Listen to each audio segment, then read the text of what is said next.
Nós veremos isso hoje. Pensaremos sobre isso agora. Convido você a abrir a sua Bíblia em Tiago, capítulo 1, versículo 16 a 18. Tiago, capítulo 1, versículo 16 a 18. Farei a leitura na NVI tradicional de 2001, ok?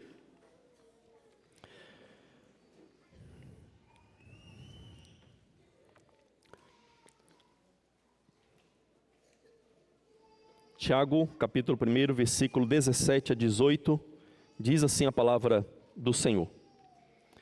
Meus amados irmãos, não se deixem enganar. Toda boa dádiva e todo dom perfeito vem do alto, descendo do Pai das luzes, que não muda como sombras inconstantes. Por sua decisão, Ele nos gerou pela palavra da verdade, a fim de sermos como que primeiros frutos de tudo o que Ele criou. Amém. Falemos com o Senhor, irmãos, em oração. Santíssimo Deus, Pai soberano, mais uma vez nós nos achegamos a Ti, Senhor. Ouvimos a Tua palavra, lemos a Tua palavra, vimos a Tua palavra e suplicamos a Ti pela Tua graça.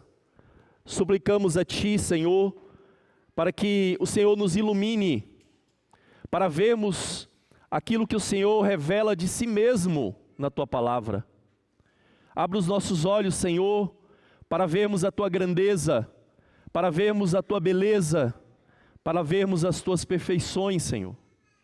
Ó Deus, reconhecemos que o nosso coração enganoso muitas vezes nos afasta do Senhor, que muitas vezes temos ideias erradas sobre o Senhor. Por isso, Pai, que através da Tua revelação, na Tua palavra escrita, inspirada, registrada para nós, o Senhor corrija a nossa visão. O Senhor nos dê uma verdadeira visão daquilo que o Senhor é e se revela a nós de maneira clara, gloriosa, em Cristo Jesus. Amém. Meus irmãos, esse texto é um convite para mergulharmos nas profundezas daquilo que os puritanos consideravam essencial para a nossa vida cristã. Para eles, era essencial que nós tivéssemos uma visão elevada da beleza e perfeição do nosso Criador e Redentor. Os puritanos, na sua fervorosa busca por devoção, por santidade, eles enfatizavam que fixar os nossos olhos nas perfeições de Deus é o remédio, é o antídoto contra a tentação e o pecado. Jonathan Edwards ensinava que o verdadeiro bem consiste na visão da beleza infinita de Deus e na contemplação da sua glória. Edwards, para ele, ser dominado por um vislumbre da beleza de Deus e ser atraído para a glória das suas perfeições e sentir o seu amor irresistível é a essência da verdadeira vida cristã. E ele argumentou que as Escrituras muitas vezes descrevem o nosso conhecimento de Deus, o conhecimento daquele que foi regenerado pelo Evangelho, como uma espécie de visão, de ver a Deus. O apóstolo João diz na sua carta que aquele que vive pecando não viu a Deus. Mas como assim? De fato, ninguém viu a Deus. Mas ele não está falando ver com os olhos. Ele estava falando de ver com o coração, de entender, de contemplar, de saber quem Deus é e de ser transformado nessa visão espiritual de Deus. Mas por outro lado, irmãos, quando nós olhamos apenas para nós mesmos, nos voltamos apenas para dentro de nós mesmos, do nosso próprio coração, nós vemos apenas uma natureza fraca, corrompida, cheia de desejos enganosos que nos afastam da luz gloriosa do Senhor. Mas quando os nossos olhos se voltam para o nosso Deus, nós somos banhados pela luz imutável da sua glória e da sua bondade. E cada manhã, quando nós acordamos, quando nós vemos o sol se levantar, o sol nos lembra do nosso Pai Celestial, aquele que é constante, fiel, aquele que é a luz, fonte de toda a luz nesse mundo, aquele que não muda como as sombras passageiras. E observe, irmãos, então, que esse texto que nós acabamos de ler, ele está no contexto ainda das provações ou das tentações, dependendo da forma como nós traduzirmos e entendemos essas palavras no seu contexto. E o texto começa de uma maneira muito forte, muito contundente, nos dando já uma ordem, diante de tudo aquilo que ele já veio falando até aqui. A ordem é para não deixarmos sermos enganados. É um imperativo, é um mandato para nós, é o que devemos fazer. Só que ele diz que é sermos enganados de maneira passiva, ou seja, há coisas que nos enganam, que enganam a nossa mente, que nos tiram a compreensão correta de quem Deus é. E é óbvio que nós temos vários enganadores. O maior deles é o diabo, obviamente. Ele é o caluniador, ele é o acusador, ele é o mentiroso por essência. E ele jamais permaneceu na verdade.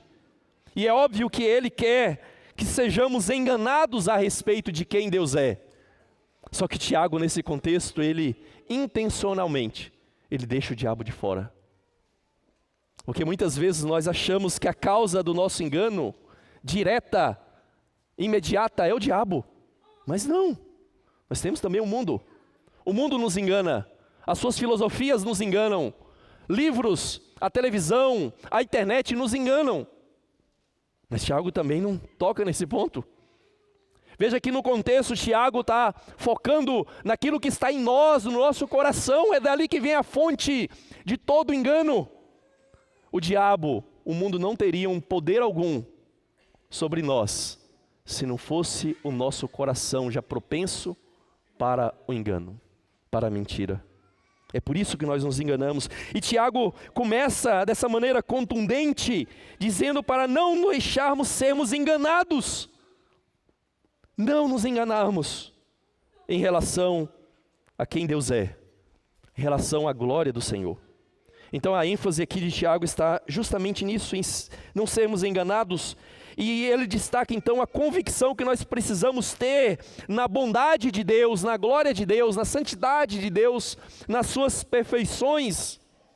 Porque a nossa tendência, por um lado, é esquecer o quanto somos ruins desde a raiz.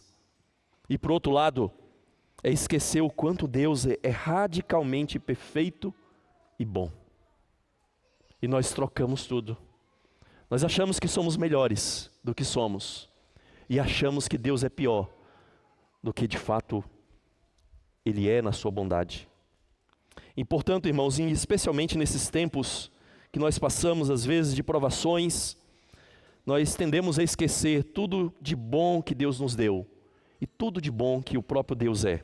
E com base nessa ênfase, irmãos, de não sermos enganados, nós vamos pensar hoje, e já aplicando de certa forma para as nossas vidas, sobre encontre força contemplando a Deus.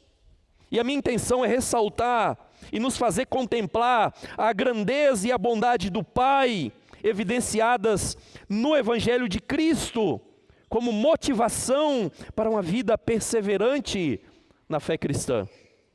Mas como é que nós podemos avançar na vida cristã quando o nosso coração constantemente nos impulsiona e atrai para o pecado, para a morte, como Tiago mostrou? Como que nós podemos amar e continuar amando a Deus quando o nosso coração é a fonte de desejos, de afetos que nos levam para a morte, que nos levam para o pecado, que nos afastam mais e mais de Deus? E esse texto é uma resposta para isso, irmãos. E a primeira coisa que nós vemos então como resposta é contemplando a Deus em sua mão providente. Ao contemplarmos a Deus na sua mão providente, nós somos fortalecidos na nossa luta contra o pecado.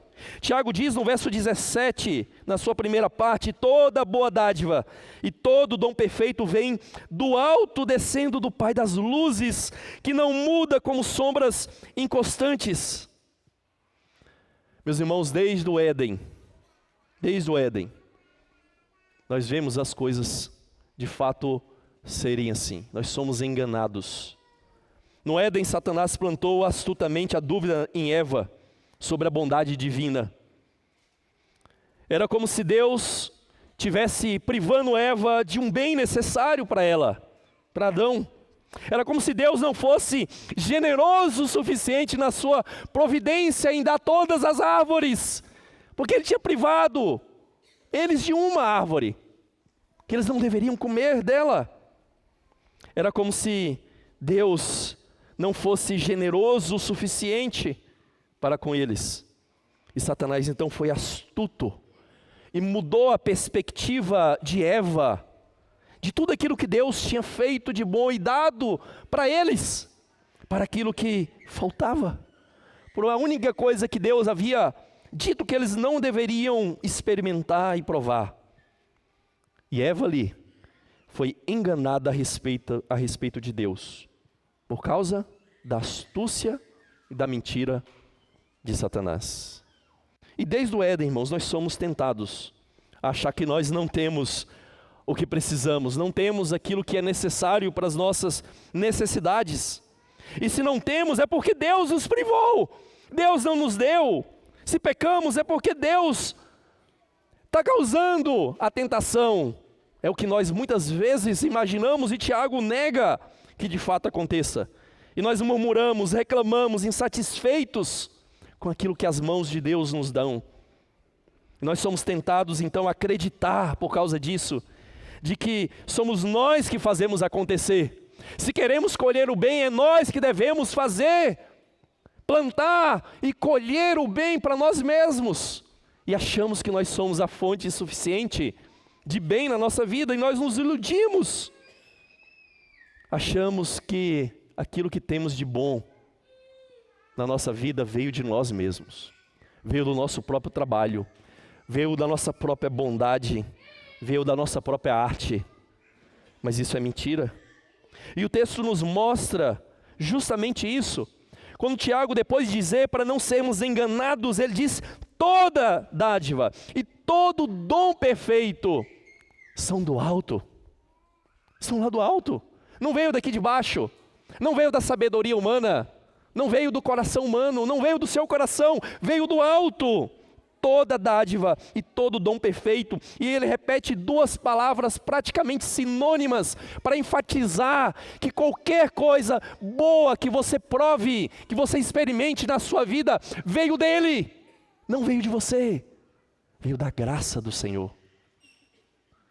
Até mesmo se você está aqui, ou está ouvindo esse sermão, e você nem crê em Deus, sabe que tudo de bom que você tem na sua vida veio dele.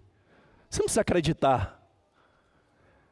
Para que Deus seja bom, você não precisa acreditar nele. Ele continua sendo bom. Ele não depende de você. Ele não é fruto da sua imaginação, da sua projeção, como muitos dizem. Ele continua sendo bom. E todo o bem que nós experimentamos nesse mundo caído vem dele. Nenhum bem vem da criação em si. Nenhuma dádiva vem da criação em si. Muito menos de seres humanos como nós, pecadores. Toda dádiva são do alto e desce do Pai. E ele chama esse Pai de Pai das luzes, uma referência aí à criação de Deus, quando lá no Gênesis ele cria os luzeiros para iluminar o nosso mundo. O Salmo 137 fala muito bem disso, e louva a Deus pela sua criação, a criação desses luzeiros. Mas se a luz, é porque é um criador da luz. Ele é mais glorioso do que toda a luz desse mundo. Você pode pegar o objeto mais luminoso desse universo, um quasar, que na distância mais longínqua, ele consegue brilhar mais do que várias galáxias ao mesmo tempo. Deus é mais glorioso do que tudo isso. Deus é mais glorioso do que o mais brilhante e reluzente quasar. E Ele é o Pai das luzes, Ele é o Criador de toda luz, e tudo que é bom emana dEle. E João diz que viu essa luz, não a luz da criação, não Deus lá na criação, mas na sua carta ele vai dizer que ele viu e contemplou aquilo que Deus havia feito na sua obra de redenção, quando Ele se revela por meio da palavra da vida, o verbo da vida. Ele diz que nós vimos a glória dEle, o verbo da vida, e a vida estava nele, e Deus é luz. Ele vai dizer, Deus é luz, não há nele trevas nenhuma. Ele é totalmente puro, santo, glorioso e bom. E tudo que nós temos na nossa vida veio das mãos dEle. Tudo de bom não veio de nós, veio dEle unicamente. Estava lendo para minha filha aquele livro, O Quebra-Nozes. E ele me fez lembrar do talento daqueles artesãos franceses em construir relógios com muita sofisticação, com muita precisão. Imagine então um mestre artesão francês que é conhecido por sua habilidade em criar relógios de precisão. Cada peça é cuidadosamente selecionada e montada para garantir que o relógio funcione perfeitamente. E ele sabe exatamente como, quando, onde colocar cada componente para que o produto final seja um verdadeiro marco de perfeição. Ele sabe a engrenagem certa. Ele sabe o componente certo a ser colocado ali. E da mesma forma, a Deus, o nosso Pai Celestial, Ele é o mestre artesão da nossa vida. Jesus disse que Ele sabe tudo o que nós precisamos antes que nós peçamos a Ele. Será que Ele não vai nos dar o que nós necessitamos de fato? Não o que nós achamos que precisamos, como acontece muitas vezes. Mas Ele sabe qual é a nossa real necessidade e Ele nos dá cada uma delas. Ele nos dá dádivas meticulosamente planejadas para nos tornar completos. Às vezes podemos não entender exatamente por que Ele nos deu determinada coisa. Não sabemos agora. Mas depois que a história da nossa vida, debaixo do Evangelho, estiver completa, nós saberemos cada detalhe do que o Senhor nos deu. Perceberemos como cada pecinha se encaixou perfeitamente na nossa necessidade, quando nós nem imaginávamos. Mas sabe de uma coisa? Qual é a maior dádiva que o Pai poderia nos dar? Cristo. Cristo é a maior dádiva que nós recebemos do Pai. Ele é o dom perfeito que desceu do alto para nos redimir e nos reconciliar com Deus. Ele é a fonte de todas as demais dádivas. O apóstolo Paulo diz que se Ele nos deu o seu Filho, Ele não vai nos dar todas as demais coisas. Ou seja, o Filho é a garantia, não só da nossa redenção, de estarmos com Deus, mas de com Ele termos as demais coisas. Mas nós não vivemos buscando, não deveríamos viver buscando as demais coisas. O nosso foco deveria ser buscar a Ele, ver a Ele, contemplar a glória dEle. E John Piper destaca justamente isso no seu livro Deus é o Evangelho. Ele diz que a maior dádiva de Deus que Ele nos dá e oferece no Evangelho é Ele mesmo em Cristo. A gente acha que a dádiva do Evangelho é que nós somos livres do inferno. Não, mas isso é o lado negativo da história. De fato, você é livre do inferno.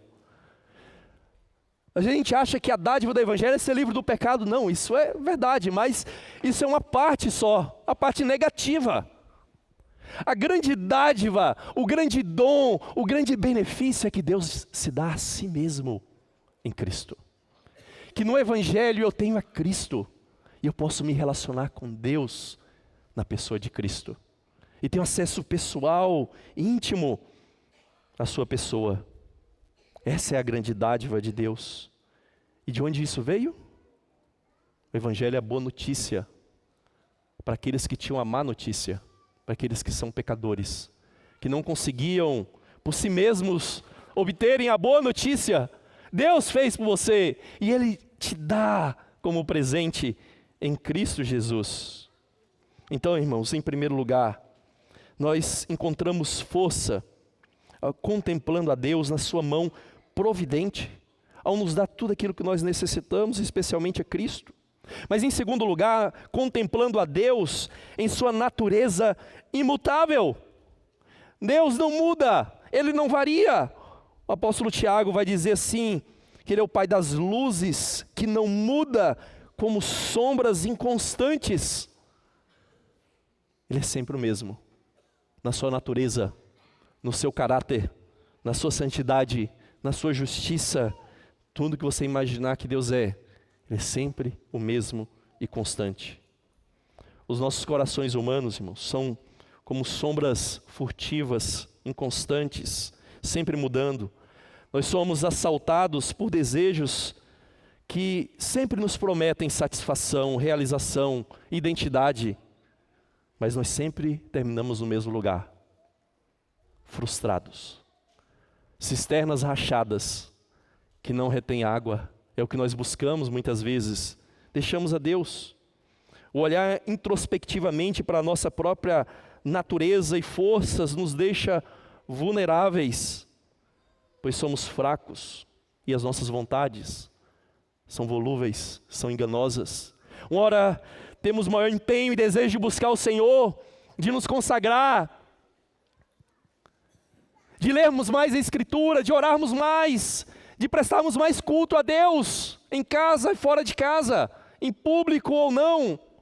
Em outro momento, essa vontade se esvai, passa facilmente, porque nós somos assim, essa nossa natureza humana, sempre volúvel. Mas Tiago nos chama a atenção, em vez de olharmos para a podridão e inconstância do nosso coração, para olhar para o Pai das luzes, imutável, perfeito em todas as suas maneiras. E ele, é como se ele dissesse assim, olhe para os luzeiros do céu, olhe para o sol que nasce toda manhã. Se essas luzes no céu demonstram uma certa constância periódica, quanto mais o seu Criador. Se esses luzeiros no céu, da perspectiva humana, mostram a sua constância, quanto mais aquele que fez tudo isso. Será que ele não é mais glorioso? Será que ele não é mais constante do que as maiores constantes da física? Sim, ele é. Ele não muda, não tem sombra de mudança. E nós podemos ter a certeza, irmãos, de que Deus é sempre o mesmo. E Ele então é fiel às suas promessas, é fiel à sua aliança. Por mais que nos termos da aliança há uma parte que devemos sim nos sujeitar ao Senhor e sermos fiéis a Ele, Deus sabe que nós jamais cumpriremos a aliança por nós mesmos. É por isso que quando Ele faz um pacto com Abraão, só Ele passa no meio dos animais. Por quê? Porque Ele sabe que Abraão não conseguiria cumprir aquele pacto. E só Ele assume as consequências do pacto. Assim como aquele animal foi partido, e o Senhor passou naquela chama de fogo, no meio daqueles pedaços de animais, Ele está dizendo, eu sou responsável por cumprir essa aliança, e morrerei se não cumprir essa aliança. E de fato Ele fez isso em Cristo. Ele morre, Ele é crucificado, e nós podemos ter a certeza então, de que Deus é fiel às suas promessas, os seus propósitos para com os seus filhos são imutáveis, porque Deus é imutável, e nós temos segurança nessa certeza de que Deus é. E nós podemos então, irmãos, ter a certeza de que Deus está conduzindo tudo para o bem dos seus filhos. E qual é o grande bem? Cristo. O grande bem para o qual Deus faz todas as coisas trabalharem é sermos como Cristo, espelharmos Ele, a glória dEle, para que Ele seja estampado em nossas vidas e seja glorificado através das nossas vidas. E nós podemos ter a certeza dessa bondade do Senhor, sempre constante, jamais desistindo, apesar das nossas inconstâncias e do nosso pecado, Deus jamais desiste de nós. Ele alcança aqueles a quem Ele amou, e Ele traz para si. De Jeremias, com amor eterno te amei, por isso com bondade, benignidade, amor imerecido eu o atraí. É assim que Deus faz conosco. Nós vemos essa constância de Deus e essa bondade incansável de Deus na história de José do Egito.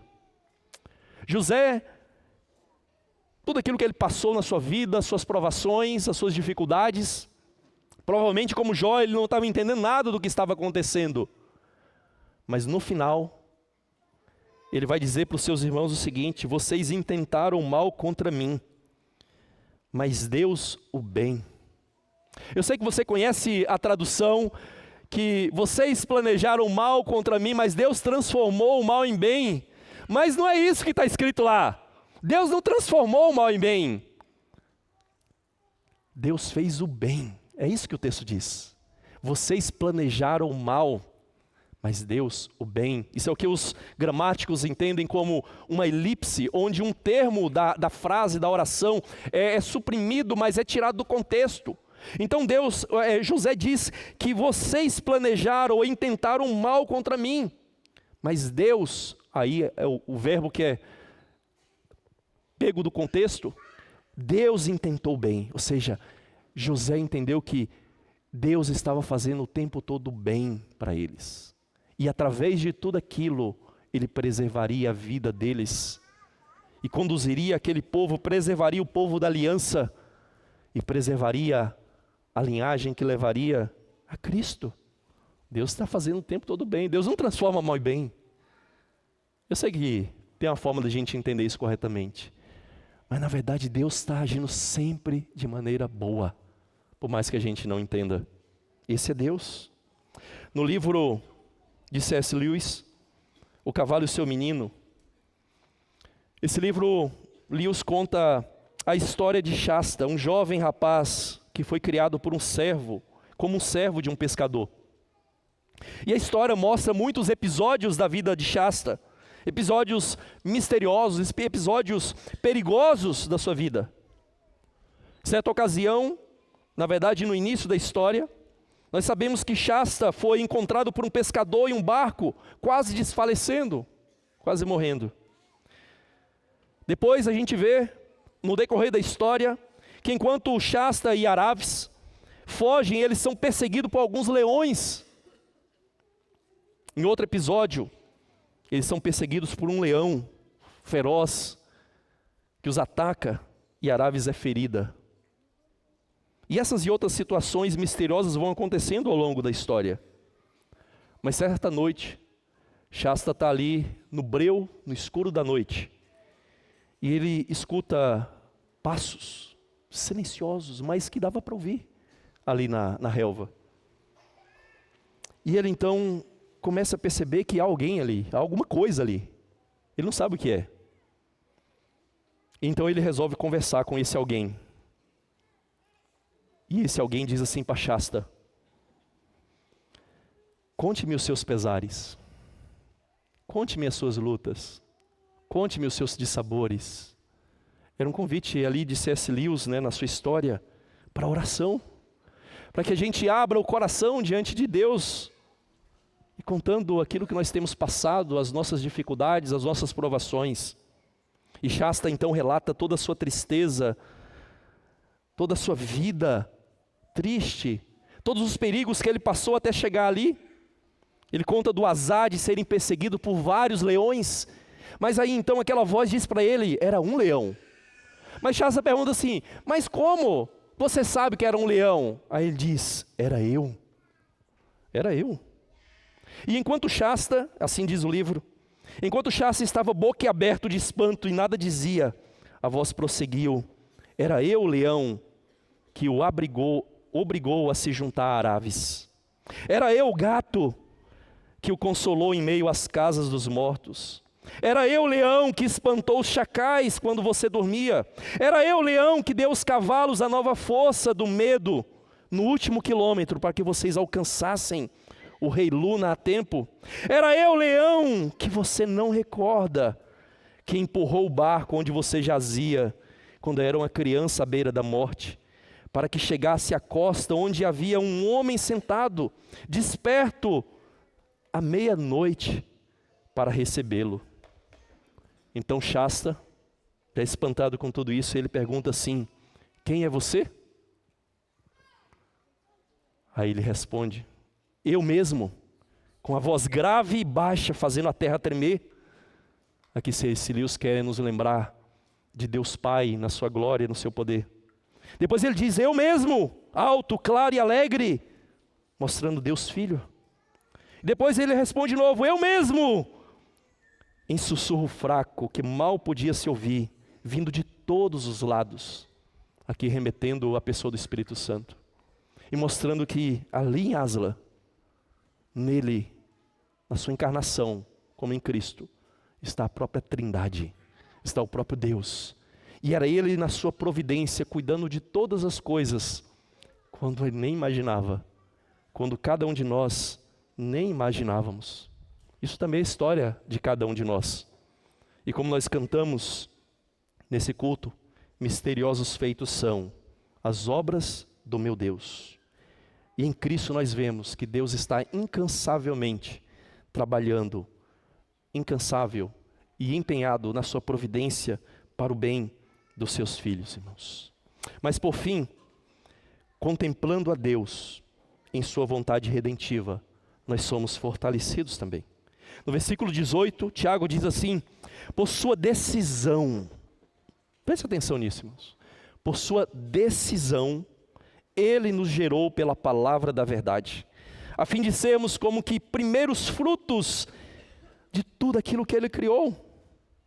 E aqui, irmãos, nós precisamos perceber como que esse texto, dos versículos 16 a 18, é a outra face dos versículos 12 a 15. Porque quando a gente lê lá no versículo 12 a 15, a gente percebe que Tiago fala da cobiça, o desejo do coração que gera o pecado e a morte. Mas aqui nos versículos 16 a 18, ele mostra que a dádiva perfeita do Pai, imutável, nos gerou pelo Evangelho, para sermos seus. Veja que é como se Tiago estivesse contrapondo algumas palavras, algumas ideias da primeira parte, dos versículos 12 a 15, nessa segunda parte, dos versículos 16 a 18. Lá ele falou de cobiça humana, aqui ele fala do querer e da vontade de Deus, da decisão de Deus. Lá ele fala da tentação e do pecado, aqui ele fala das dádivas, do dom perfeito. Lá ele fala de dar luz ao pecado, aqui ele fala de frutos, das primícias.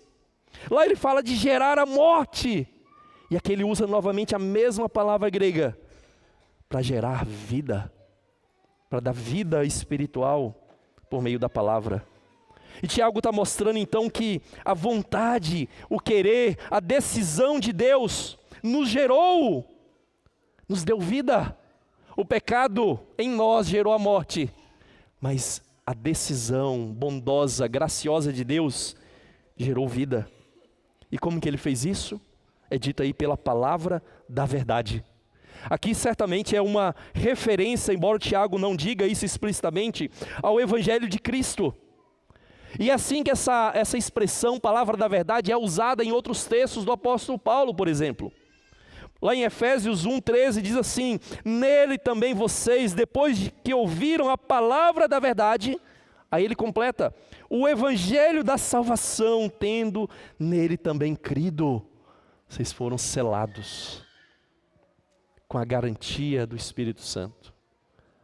Ou seja, o evangelho, Paulo diz.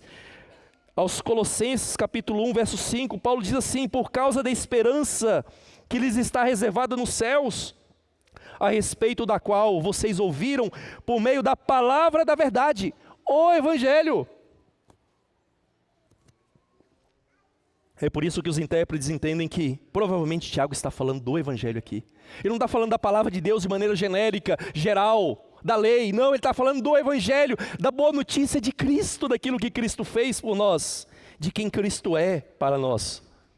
E ele está dizendo que por meio dessa palavra, por meio do evangelho, ao ouvirmos o evangelho, nós somos regenerados, nós somos gerados, nós ganhamos vida, nós que estávamos mortos nos nossos pecados.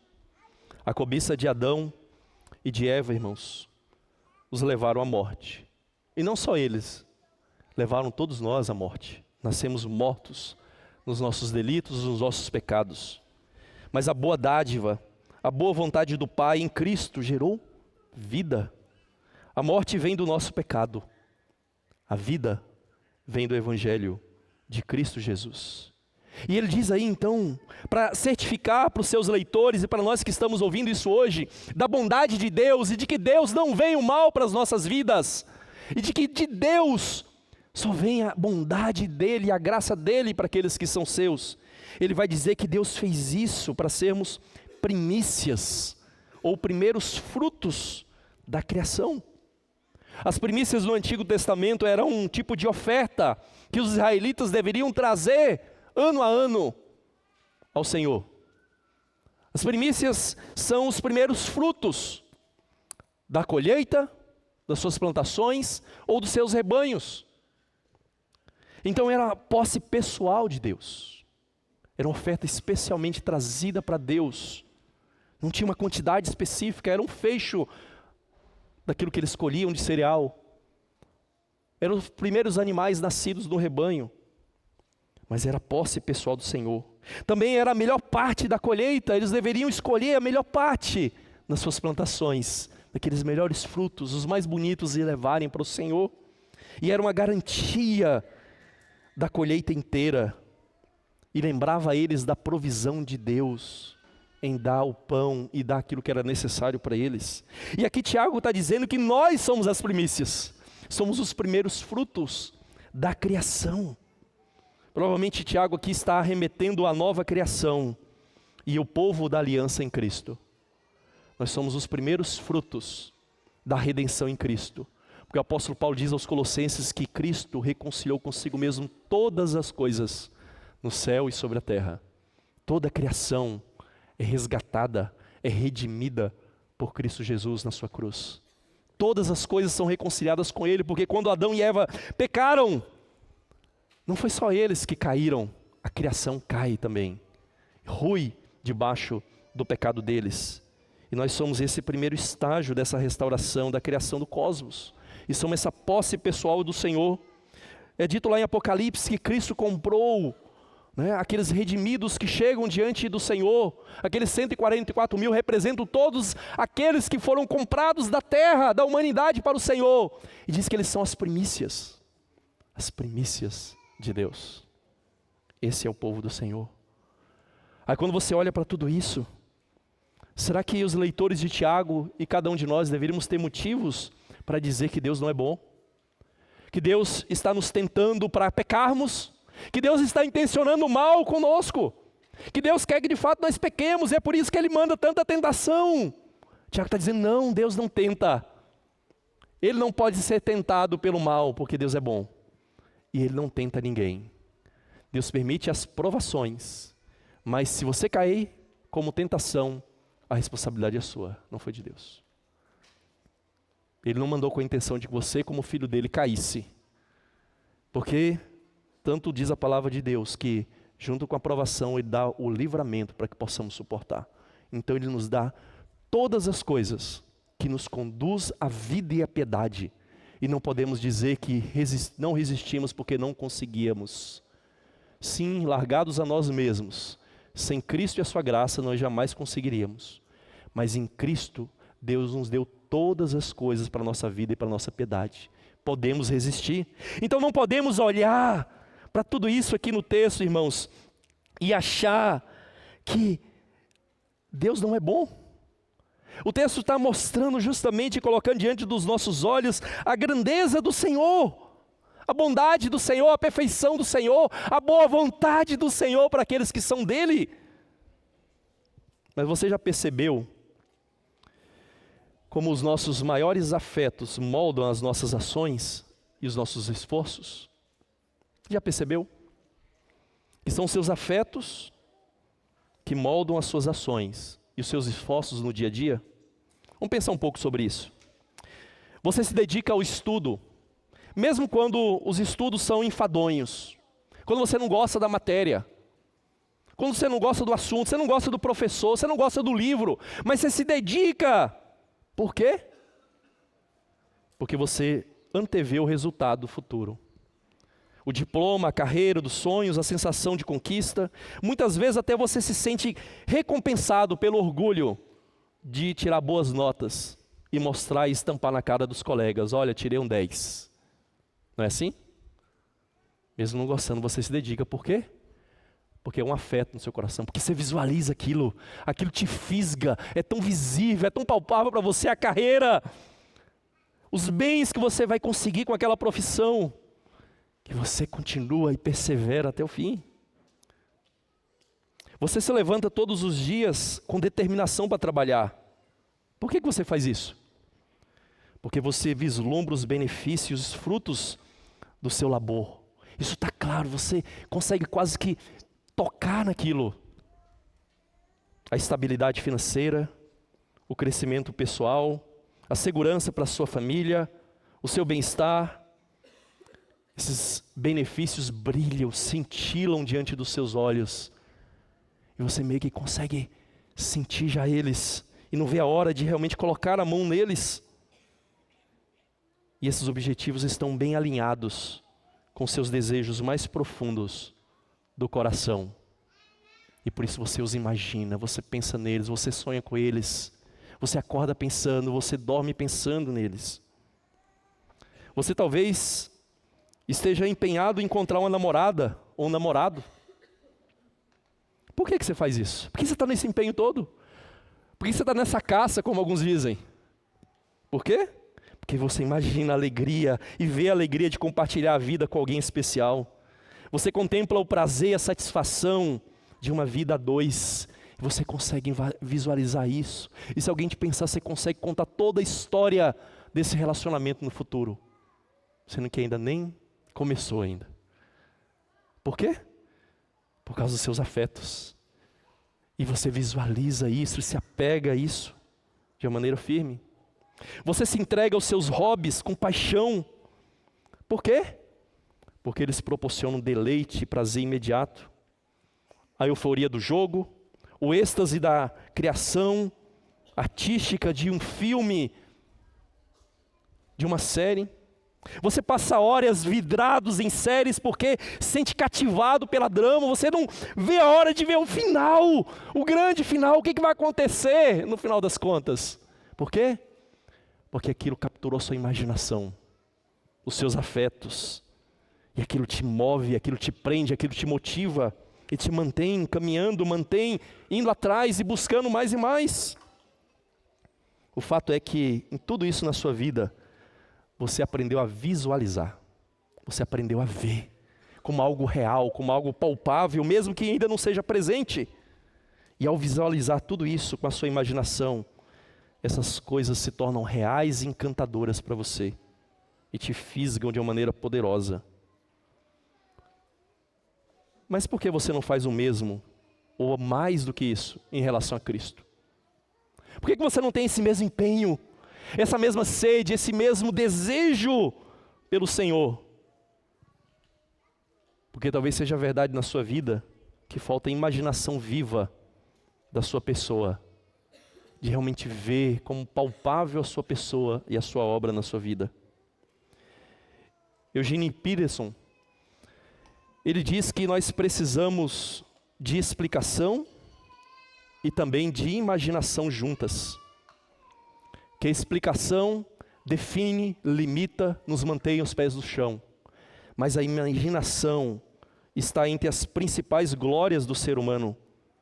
Ele diz que quando saudável, e ela é energética, e ela nos leva à adoração e ao maravilhamento dos mistérios de Deus.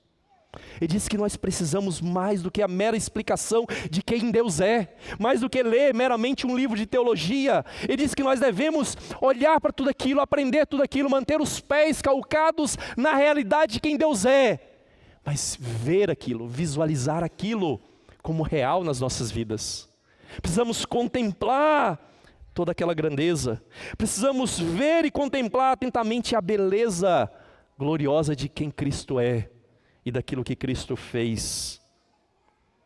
Ver a glória dele e a profundidade do seu amor redentor, a visão excelente de Cristo, é aquilo que deve de fato nos mover a sermos moldados à imagem dele. Assim como nós nos esforçamos em diversas áreas da nossa vida por causa dos nossos afetos, o nosso coração, irmãos, irá se voltar com fervor e amor para Cristo.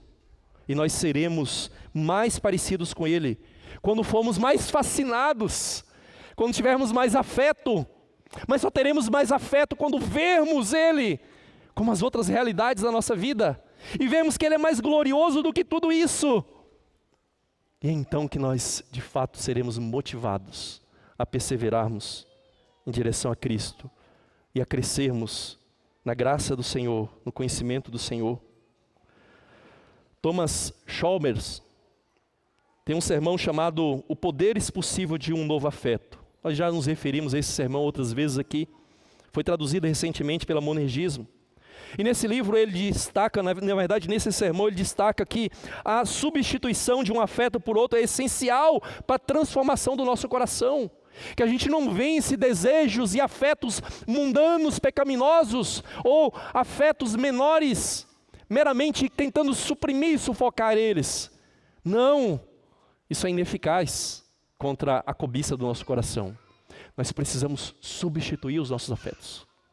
Nós precisamos de afetos novos, maiores, melhores, mais gloriosos, mais radiantes, mais suculentos para a nossa vida.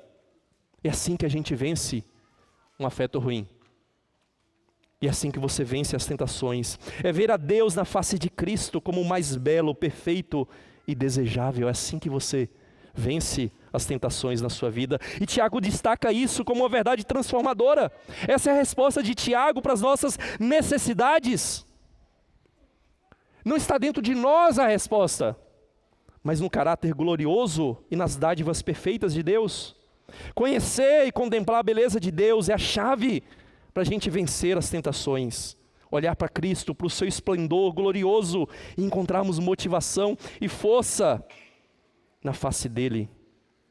A face dele, perfeita, bela e gloriosa. Não estou dizendo que você tem que fazer imagem mental de Cristo. Isso é pecado. Fazer imagem mental de Deus. Estou dizendo que você tem que ver a grandeza dele, as perfeições dele, aquilo que ele se revela na sua palavra, mas isso tem que ser visível e palpável para os seus olhos. E como que isso acontece? Pela palavra da verdade, o Evangelho. É ali que Deus nos chama para ver a beleza dele, em Cristo. Quando Filipe pede a Jesus para mostrar o Pai, mostra-nos o Pai e a gente vai ficar satisfeito, Senhor. Ele diz, Filipe, estou tanto tempo com você, com vocês, e você ainda pede para mostrar o Pai. Quem me vê, vê o Pai. Quem me vê, vê o Pai. Quem vê a Cristo, vê a glória de Deus. Quem conhece a Cristo, conhece a Deus. Quem se relaciona com Cristo, relaciona-se com Deus. Quem adora Cristo, adora a Deus. Ele é Deus. E Ele é a fonte de toda luz e perfeição para as nossas vidas. Chalmers diz que a revelação do Evangelho traz para perto de nós, até a porta do nosso coração, uma afeição que, uma vez entronizada, subordinará ou expulsará qualquer outro culpante anterior. Ao lado do mundo, ele coloca diante dos olhos da mente aquele que criou o mundo. E com uma peculiaridade única, no Evangelho vemos Deus de uma forma que nos permite amá-lo. Ele está dizendo, olha, se você vê essa grandeza de Cristo e colocar Ele ao lado do mundo, Ele que criou o mundo, você não vai desejar de maneira pecaminosa e cobiçosa nada mais nessa vida, porque você encontrou um afeto maior e digno de ser amado. Há um episódio conhecido na vida de Jonathan Edwards, em 1737, que ao sair para meditar, ele foi tomado de uma revelação tão profunda e espiritual. E revelação aqui, não no sentido místico que alguns pensam. Ele começou a contemplar e a pensar na grandeza de Deus, ele contemplou a Cristo e a sua excelência, a sua transcendência, em contraste com a sua própria pecaminosidade, como Tiago faz aqui nesse texto, mostrando a podridão do nosso coração, de onde vem toda a cobiça e pecado, e ao mesmo tempo mostrando as dádivas bondosas que vêm de Deus. Aí ele mesmo diz assim, certa vez em 1737, enquanto cavalgava na floresta, em busca de saúde, parei em um lugar isolado, como costumava fazer, para uma caminhada dedicada à contemplação divina e à oração. Durante essa pausa, fui tomado por uma percepção extraordinária da glória do Filho de Deus como mediador entre Deus e os homens. A sua graça e amor maravilhosos, grandiosos, plenos, puros, agradáveis, e a sua mansa e gentil condescendência apareceram para mim de maneira serena e doce, mas também majestosa, elevando-se acima dos céus. A pessoa de Cristo revelou-se inefavelmente excelente, como uma grandeza que parecia capaz de engolir todos os pensamentos e concepções. E esse estado de êxtase continuou, ao que posso julgar, por cerca de 1 hora, durante a qual permaneci na maior parte do tempo com uma torrente de lágrimas, chorando alto. Senti um ardente desejo em minha alma de ser, não sei como expressar de outra forma, esvaziado, aniquilado, estar no pó e ser preenchido somente por Cristo, e amá-lo como um amor santo e puro. Desejava confiar nele, viver nele, servi-lo, segui-lo e ser perfeitamente santificado e purificado com a pureza divina e celestial. O que é isso? É aquilo que Edward chama de ver a Deus com a nossa imaginação. Não é imaginar a Deus de uma maneira que ele não se revela na Bíblia. É conhecendo o Deus da Bíblia, é agora visualizar isso como palpável e real nas nossas vidas. E ao vermos como real e palpável a sua glória, ansiarmos, desenvolvermos um afeto cada vez maior por Ele. Portanto, queridos, o que nós devemos fazer? Louvar a Deus, exaltar a Deus por suas dádivas e o seu caráter imutável. Pense em tudo que Deus faz. Pensem nas bênçãos de Deus. Faça uma lista se for necessário. E agradeça e louve a Deus por elas. Reconheça a maior dádiva do Evangelho, que é Cristo, e louve a Deus por elas. E em momentos de incerteza, pense naquele Deus que é constante e fiel, e que está guiando todas as coisas para o fim último, que é a glória dele e o bem daqueles que são dele. Cultive uma visão elevada de Deus em Cristo. Medite nas suas perfeições, na sua bondade, no seu amor. Medite na visão de Isaías 6. Você tem dificuldade por causa de estar intoxicado com os vídeos, as imagens na internet? Então vai lá em Isaías 6, lá tem uma imagem. Mesmo que você não veja na sua Bíblia, tem uma imagem lá de Deus, da glória de Cristo. Vai em Apocalipse 1, e você vai ver lá o Senhor glorioso, que João viu, que Isaías viu, e que todos nós devemos ver, assim como Jonathan Edwards. E ver a glória de Cristo fortalecerá a sua fé e dará resistência contra as tentações. Portanto, irmãos, que o Senhor nos ajude a ver, a contemplar a grandeza dEle, a glória dEle, e que ao contemplarmos, possamos amar e desejar mais e mais o nosso Redentor. Convido você a ficar de pé. Nós vamos cantar o cântico Profundo Amor. Esse cântico nos lembra, ó profundo amor, vem de ti, Senhor, tudo aquilo que eu preciso. Toda boa dádiva, todo dom perfeito são lá do alto.